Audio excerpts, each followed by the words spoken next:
The Sales Performance Show, your source of inspiration in the world of sales and business development. Here we blend cutting-edge sales strategies with personal development. You'll hear from the experts to help unlock your true potential. And now, here's your host, David Sliman.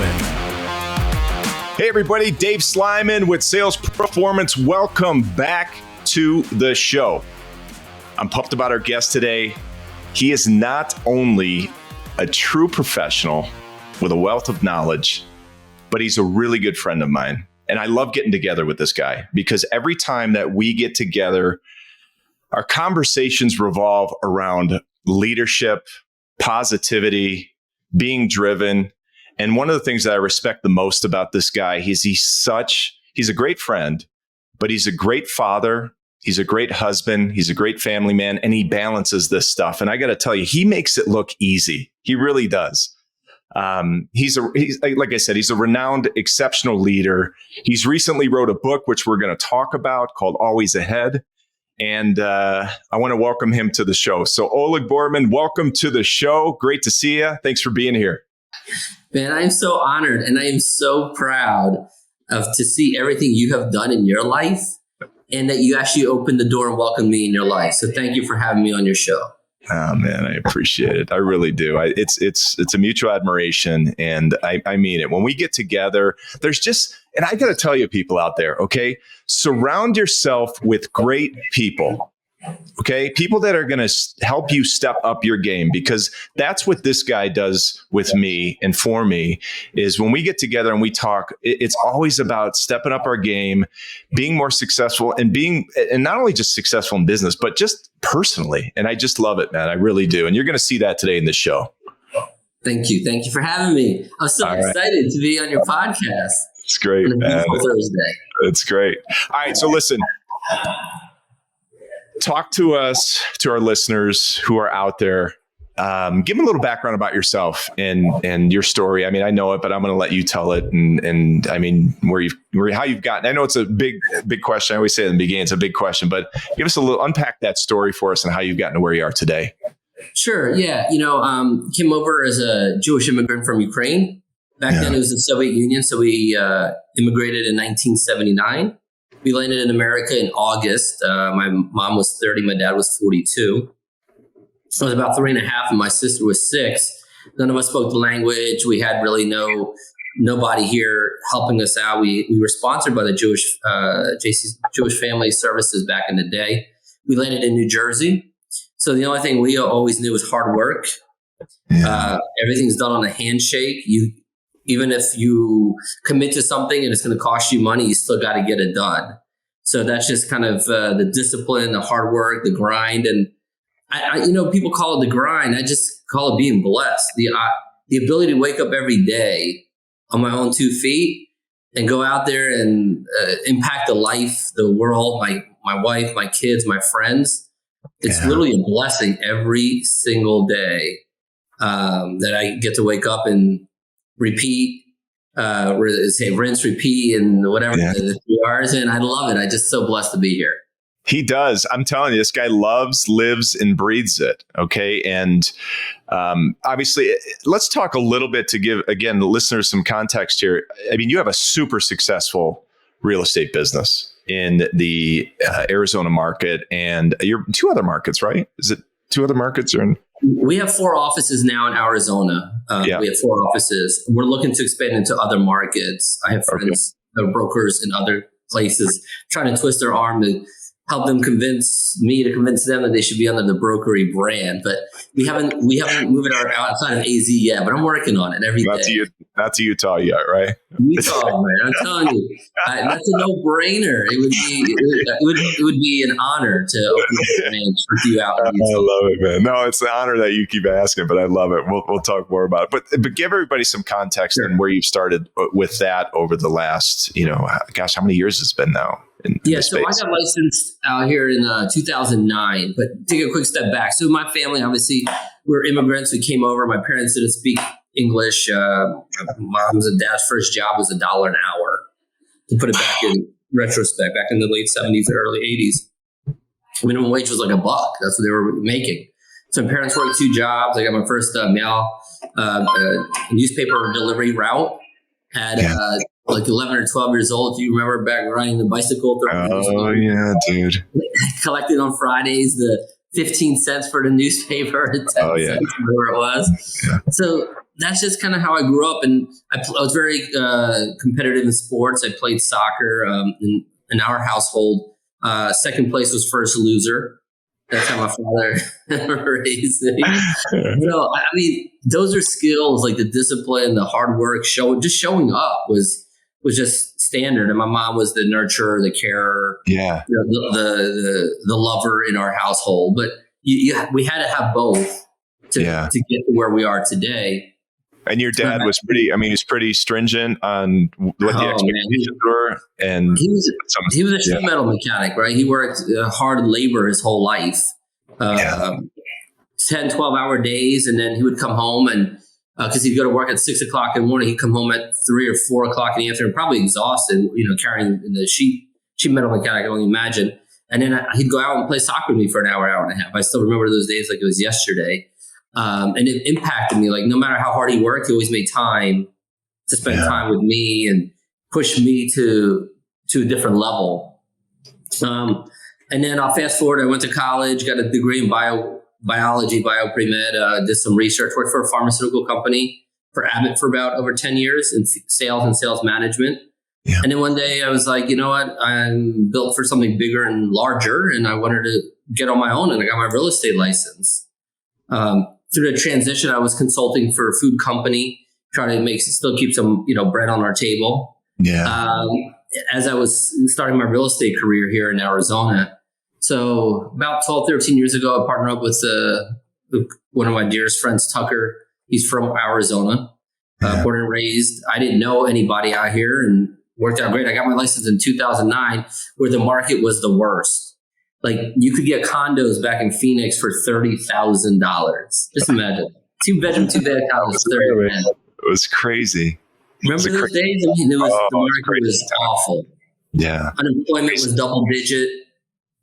Nobody was hiring. And I decided to give up a 6-figure job in pharmaceuticals and start my career hustling houses. And I always believed like if I could make it in the worst economy ever. When it starts flourishing, I know I'm going to be on top of our game. So we started, Tucker and I partnered up in about 2013, about 11 years ago, with a small team called the Suits. We had Suits running around the Arizona Biltmore area. And then we bought our broker out in 2017. So 7 years ago, and then we rebranded from the Suits into the brokery. We started our own brokerage. And now fast forward 4 years later, we have, actually 7 years later, it feels like 4 because I love every day I go to work. I don't feel like I'm working. We have 4 offices now. We have 80 agents. Last year, the company sold $350 million in the markets of Camelback Corridor, Paradise Valley, Scottsdale, North Central. So it's just been an incredible run. And I look forward to this year selling over $500 million in 2024. Unbelievable, man. Unbelievable. I want to go back, okay, because there's so much to unpack on this, right? Well, it's just, listen, you and I are both entrepreneurs, and with the internet these days and the social media and everybody, work hard, do this. I really don't feel people understand, especially in the beginning, because you said something that was interesting in the beginning. When you switched your career and you went all in on the real estate business, you also had a side hustle. And sometimes you got to do that. You've got to have another revenue stream. And I'm a big believer of being all in. Sure. But sometimes you do have to, if you can't, if there are things that you have to support, such as your family and your kids, and you want to venture into a business, everybody says, well, I can't do that because I won't have income. Sometimes you got to do a side hustle like that. Yep. Can you talk about those days and just if you could put yourself in that mindset? Because I think it's something that's overshadowed, that you can do it. You just got to find a way. Correct. So when I was doing a side hustle, because I had a lot of years experience, I think your background is absolutely amazing too. You've had a couple businesses, you sold them. And regardless what you do in life, you're always selling something. Right? You're either selling yourself to your wife, you're selling your thoughts to your kids, you're selling something, right? Yeah. And to the transition when I was in pharma and I was doing sales and sales management, I realized that people they have this thought like, oh, he's a car salesman or he's an insurance salesman. Like that, it's such a negative title. I think it's one of the most amazing titles to be because not everyone has I would say the chutzpah or the nerve to tell their story. Yeah. And sales is telling a story of something you believe either in yourself or a product to other people to know how good this product is. It's so true, man. It's so true. I had a guest on, Jeff Bajorek, who's a sales coach, sales professional, really successful in the sales world. And that was one of the first questions I asked him was about the credibility of sales. And I think where people lack is they treat it's such a broad stroke. Oh, it's sales. Mm-hmm. It's a real craft. It is an art. It is a technique. And when professionals take it to that level, good information out, training, sharpen your axe versus just grinding it out all the time, you become a true professional. There's techniques to this. And I think there's not enough people out there who really take it as a craft or a technique or a true profession, so to speak. I think like the authenticity, like you said, of a true salesperson is really an art. It's an art form. It's amazing. And especially if you believe in what you do and there's no better product out there or service. Like if you look at marketing, I think marketing is more of a kind of a facade-ish thing. Like, oh my God, because everyone's on TikTok and YouTube and I got 1 million followers, but they sell nothing. They're marketing this idea.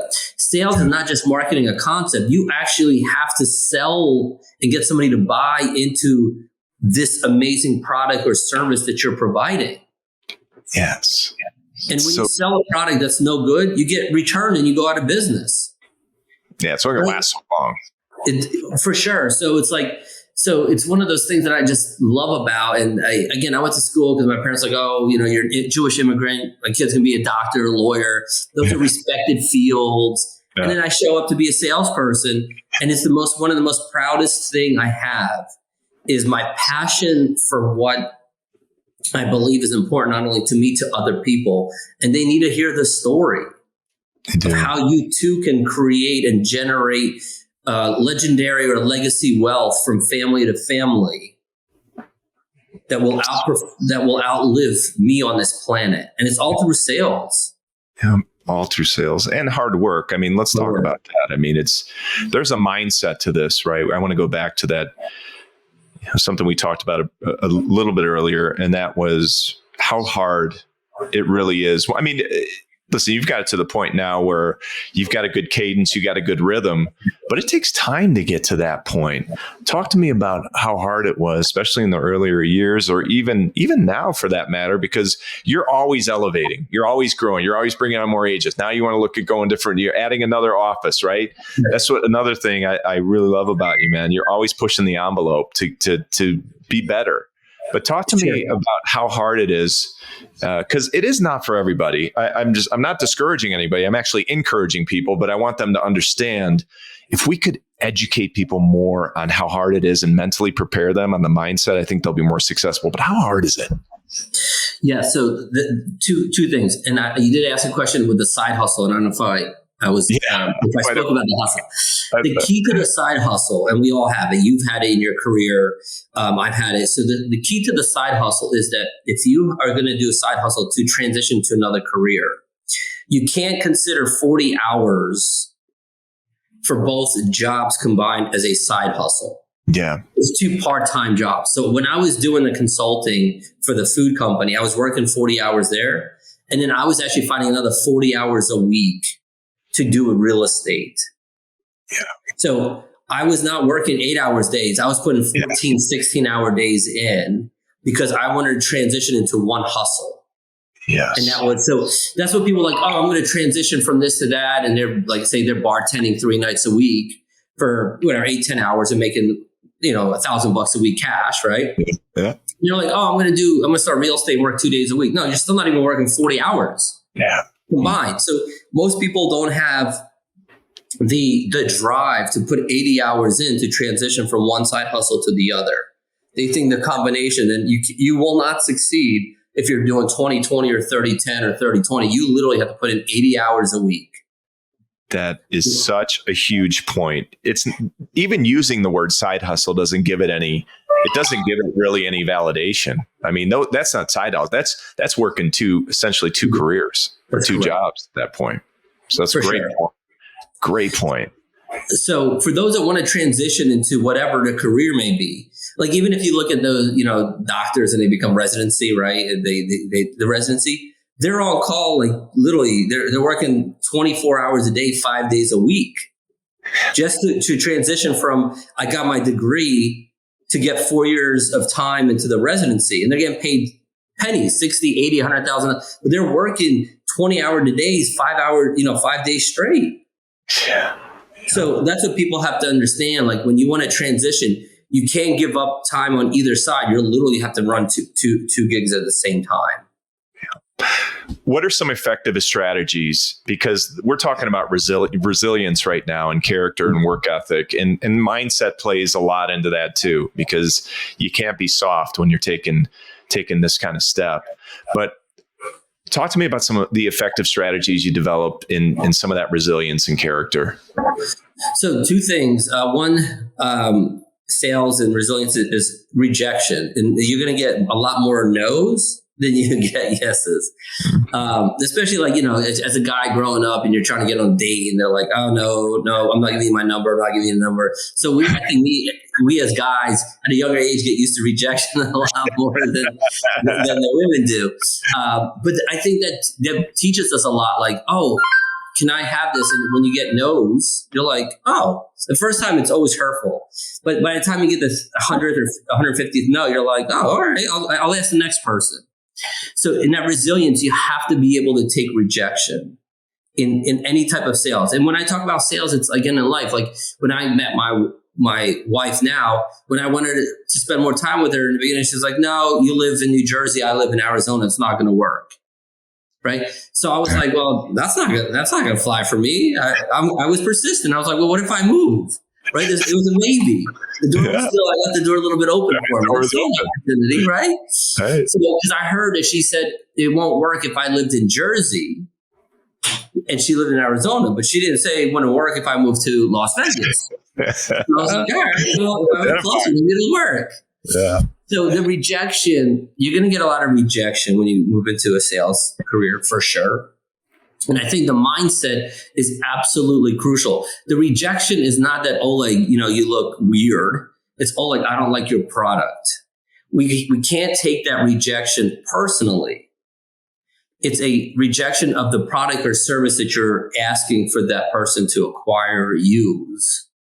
And if you can get the emotions out of the rejection, is not you, but it's the product, it's a much easier learning experience as you grow through your career. Yeah. And also the first thing you said is so important. Don't take it so personal. It's a product. It's not you. And then the second thing is understanding how to handle the objection. Mm-hmm. Right. And I think that's part of the craft we were talking about earlier. Sure. As a professional, identify the objection, because I always tell the professionals I train in the sales world, listen, if you start hearing the same objections over and over again, you're probably saying something in a way that's promoting that. Correct. So you have to analyze that. And then also you have to analyze, well, if someone throws you an objection, you got to know how to handle it, right? Like you've heard it before, and there should be if you're selling anything you believe in, you probably have an answer for it. So I think that's another good point for sure. You make a great point there. It's like, if you know your product inside and out, there's not an objection that you haven't heard already to handle. Yeah. Right. You already know it. And you've already heard it. You're like, oh, I've heard this. This is exactly. Oh, I've heard of other clients that felt the same, had the same issue. And this is what they did. And then you give them a little tweak and like, oh my God, the product works fantastic. It's amazing. It's total. Yeah. That's great. So I think the training of whatever you're you're learning or new art of selling. If it's houses, if it's cars, if it's advertising, it doesn't matter. You just have to know where the value is of what you're offering to your consumer. That's really the key. Yeah. And understand their challenges, right? Totally. I love the value, because that's the only way you really can get someone's attention, if you have some value, and understanding what their challenges are is another big key. Because when you can start speaking their language and relating to what they do or what their challenges are, man, you go a long way. That stuff. Love it. For sure. I love it, man. Yeah. All right. What would you give? Listen, we talked about, again, not easy, but what advice would you give someone struggling to maintain growth, or maybe taking that next step for the fear? If you're maintaining growth, always look in the mirror. Yeah. And see, is it something you're unwilling to learn? Is it something you're unwilling to change about you? And stop always blaming the company. Right? Like thinking like, oh my God, I'm going to go change to another brokerage, or I'm going to go to another competitor for broadband or cell phone. Like it's not that, because somebody next to you is outperforming you by a lot. So if those are skills, you should listen to what they're saying and what they're doing to see what's working. If you still try that and you hire a coach or mentor that has accelerated their ability to teach. So if you don't know how to do it, hire somebody who has been there before. But you have to come with an open mind. Like we have agents that come, we have agents that go. I haven't had a real estate agent that has ever left a brokerage and sold more going somewhere else. It's a fact. I look at numbers all the time. They think there's a golden carrot, somebody else. So my competitors sold them on this idea that they're going to make more money. And then I look at their numbers 2 years later, they're flat. Meanwhile, here they grew their business every single year. And some years it will be flat, but it's not necessarily the company's fault. What did you do in a changing market? Like our market right now is changing dramatically, right? With the commissions and NAR, all these crazy lawsuits going out. So it's going to change. Are you willing to change? And are you willing to hire somebody to help you, coach you through the change, who has understood changes for the last 15 years in the market? So good, man. I want to ask you a question on this, because you deal with a lot of real estate agents, and there's some, like you said, that feel like the grass is greener on the other side. Either they leave, or they come to you and they say, hey, listen, I want to come on board because I feel like I'm going to be more successful there. What, if you could give 1, 2, or 3, however many you want to give, distinctive quality differences between an agent who is either mediocre or not pulling their weight, or someone who's really successful as an agent? What are some of like the key differences? Key differences is just picking up the phone. So when somebody calls, right? And you're not that busy. You don't have 10 deals a day. So pick up the phone. If it's another agent calling, a consumer calling, it could be a spammer. Who cares? Pick up the phone, answer the phone. Number 2, work ethic. The number 2 issue of here is the work ethic. Agents will say, oh, like I did 3 open houses. And I'm like, okay, great. How many hours? 4 hours. So you work 12 hours this week and you want to make $300,000 a year? I'm like, pay me $300,000 and I'll only work 12 hours for you. No, I'm not going to pay that kind of stuff. Of course not. But you're trying to pay yourself $300,000 to work 12 hours a week. Who wouldn't? Like, so pick up the phone. Your work ethic is absolutely crucial. Yeah. And you absolutely, unequivocally, you have to invest back into your brand. As soon as you make the first $200,000 or $150,000, don't go buy a Mercedes to act like you made it. Start marketing. Start sending out mailers. Get a billboard. I don't care where, but you got to get your name out. Don't be cheap. Like if people don't know you, they're not going to call you. The TikTok, all these, I see these people I follow. They have 500,000 followers on Instagram and whatever. And I look at their numbers. They sold $1 million this year. Now, they might make money off of YouTube at $3,000 a month or $5,000. I don't even know how you monetize that, right? But are you a realtor or are you a TikToker? Are you a realtor or are you Instagram? You can have an influencer, whatever those words are. Stick to your lane. If you want to be an influencer, just market yourself as an influencer. If you want to be a realtor, market yourself as a real estate professional.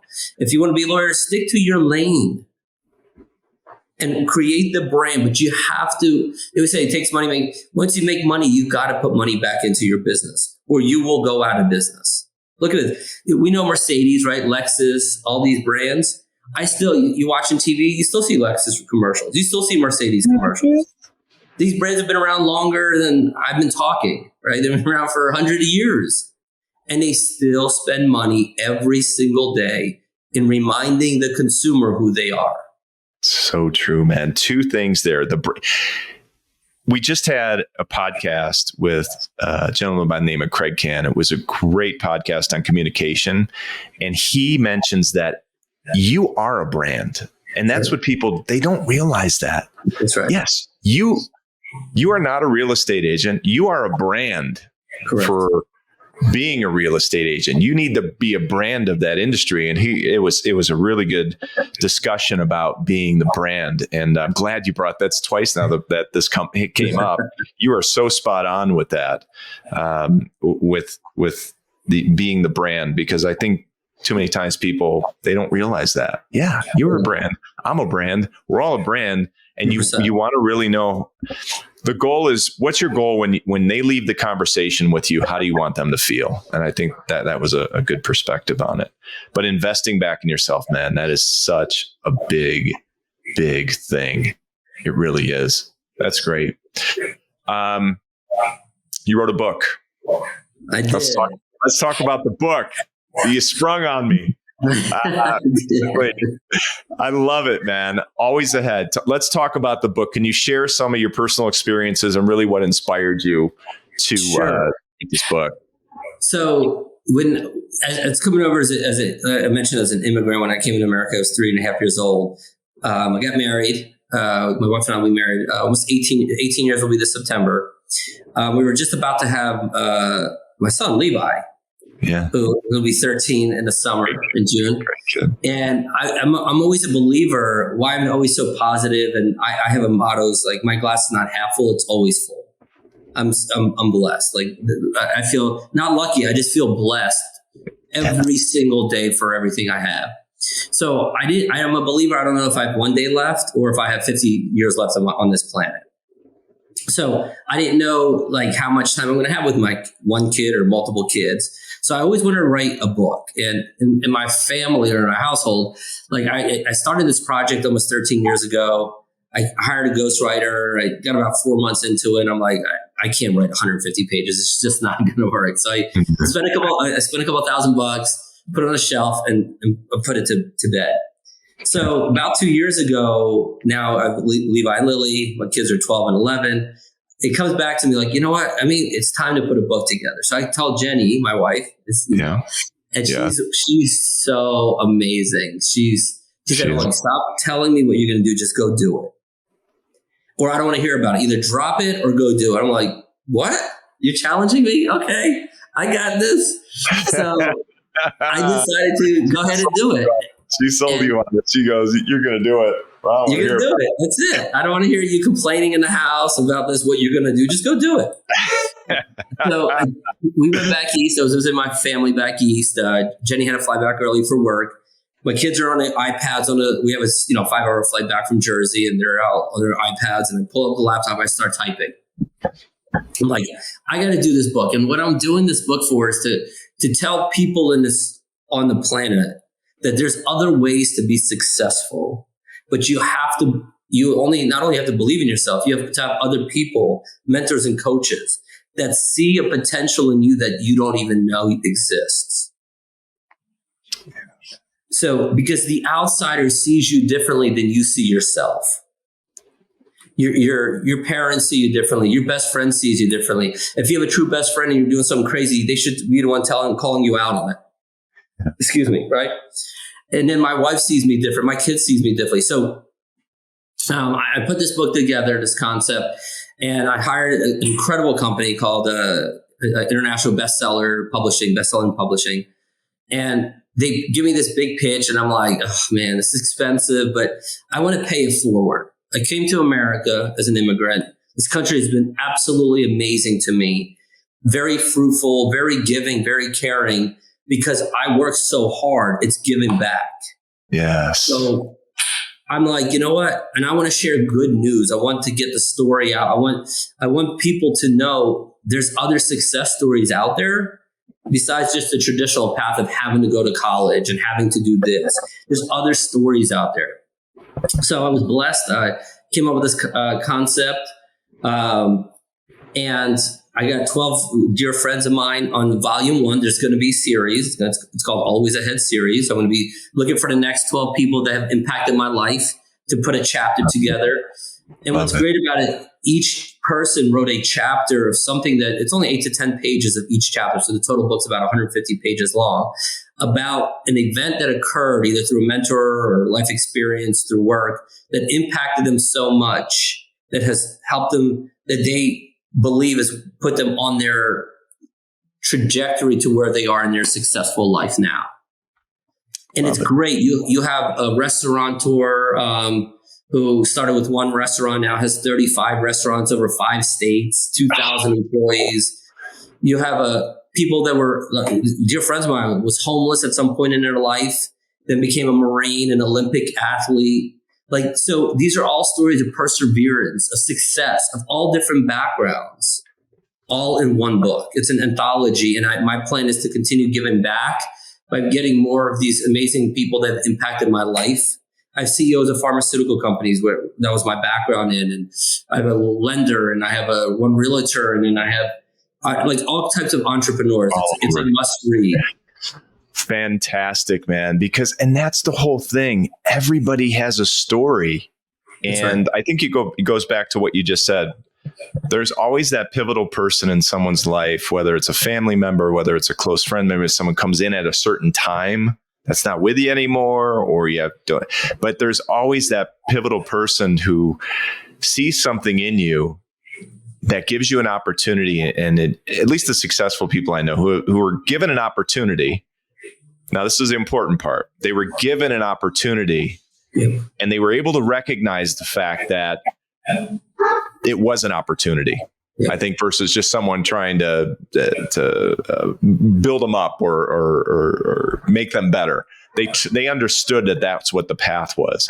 And I think that's a huge part of it, is understanding when you have an opportunity like that with someone. Yes, I agree. Yeah. So cool. So was there any story in there that,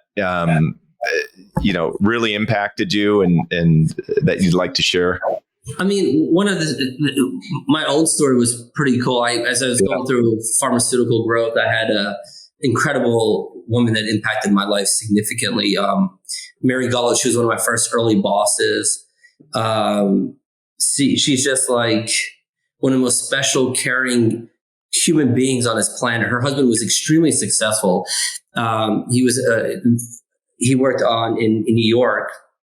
He was a financial planner, managing like $1 billion portfolios. And this was like 20 years ago, which was unheard of. So she didn't have to work, even though she claimed she did. I think she did it just because she was just an amazing human being, loved to give back. Cool. And she has developed and mentored, I couldn't tell you how many thousands of people in her life, but her kindness, but still getting results. So it was a kindness that she shared, but the accountability was equal to the kindness. Yes. So if I was underperforming, she could be kind, but she would kick me right out, because there's got to be accountability to it. So you can have accountability and kindness and not be a mean person. And that's what she taught me going through my career is there's times you got to be tough. There's times that you can give love, and you can still give love and fire somebody because they're just not where they should be or where they're going to go and develop. Not cutting it, man. I think that's one of the big things about mentors, right? Is that they can tell you when you're screwing up and when you need to get your shit in gear. Yep. And do it in a way where you're not going to, it's like it's tough love, man. It's tough love. Yes. Really tough love. So I agree. That's a great story. I'm looking forward to that. All right. I want to ask you one more question here. I will ask a few more, but because I know you're motivated, you're disciplined, and tell me how people can bridge that gap between motivation and discipline and how you feel about that.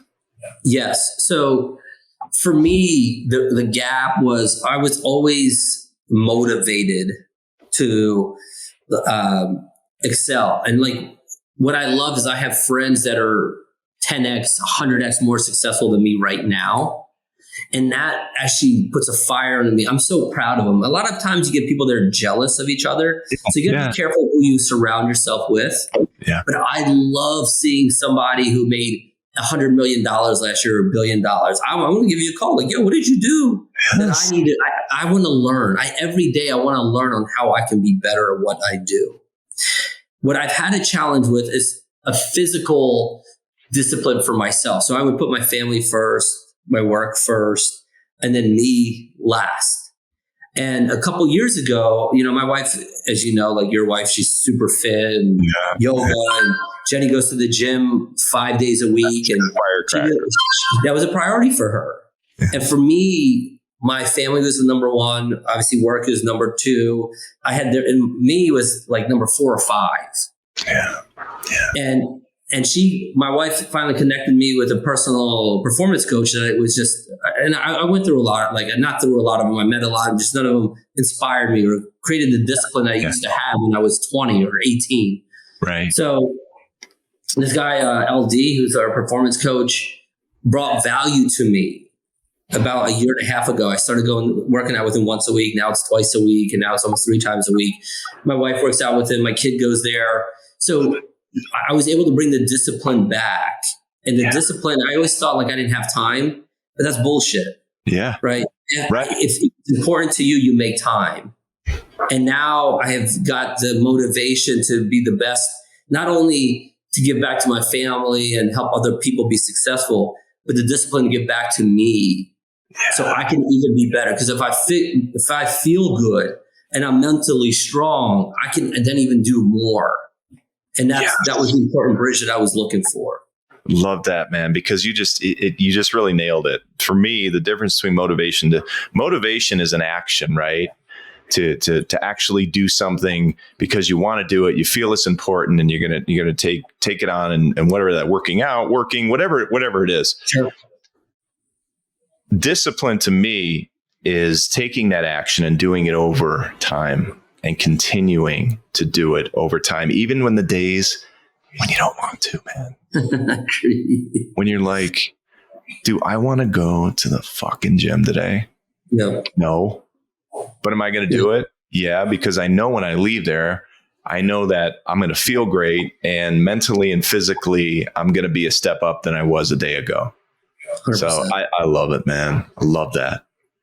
You just nailed it. Thank you. So good, dude. This has been great, man. This has been. I knew this was gonna be a great show. I knew it. You're the man. I'm so proud of you, man. I seriously you have so much value to provide big companies, new salespeople, CEOs that are trying to VP of sales. You've done it before. It's not, again, you're not on TikTok and like, oh, look, follow me. You're a true professional who has done it multiple times. Thanks, man. And I know how hard it is. Look, you took your family from a place that you had this amazing network and everybody knew you here to move them to a better place that you felt was right for your family. So you leave Arizona and go to Utah to make everyone more happy. And you're like, you know what? I can restart. Right? Man. Then you're not only going to restart, you're going to 10x the last thing you've done. It's just, I'm just super proud of you. Thank you. And thank you for having me, man. Thank you. I didn't know any of these questions, as you know. I always sit there and talk about whatever. This is great. Everybody, this is an insight to, like, if you were sitting outside when we were sitting out in Utah last spring or so maybe it was towards the summer. Yeah, I guess it was springtime, right? Last year, we were on the deck. This would be the discussion that we had. What we're missing is wine. Yeah, I know we're missing the wine right now. But realistically, it's about what you just said earlier, and it's giving back. I love doing this show because I bring guests on like yourself, true professionals who have been there, done it, like yourself, and are continuing to do it every day. And if we can inspire one person out there to get off their ass and do something or make a small change, I mean, that makes it all worthwhile when it comes down to it. And even the last guest that I had on the last show, same thing. He just wants to give back. He was super successful in TV, and he was a personality host and did all this stuff. But he just felt like at that certain point that he wasn't getting enough out of it. And that's why I know with the work that you do every day and the people that are in your organization, all you want to do is elevate them. That's all you want to do. I know that. And it's great conversation, man. It's really enjoyable.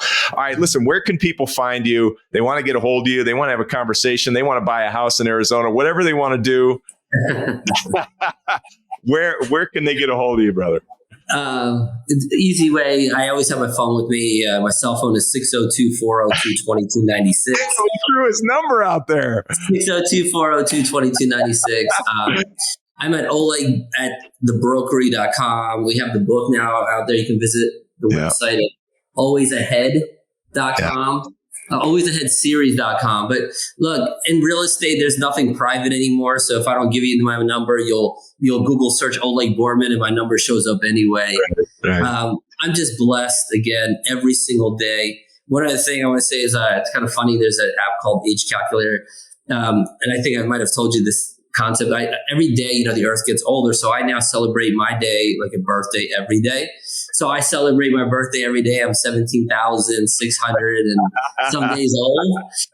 So that's how I live life, is every day I wake up and I see my beautiful wife or kids or my friends and they impact my life every day. It's another day for me to celebrate a birthday. So thank you for having me again. Yeah, I really look up to you for that. I try to emulate that. And it's I haven't quite got it near the way that you have it, but I respect the way that you do that, because you really do cherish every day. You live your life that way, and I commend you for it. And I want to thank you again for being here, brother. And you are my brother. You are my brother. Thank you. You're my brother too. Thank you so much for having me. Have an awesome week. You too, man. And listen, everybody, check us out, salesproformance.com. Go to YouTube, check out the show, click the links, like the show, share the show. We're getting some great feedback, and it's because of guests like this who are on today. And Oleg, thank you again for being on the show. And everybody, we will see you next time. Thanks again. Thanks.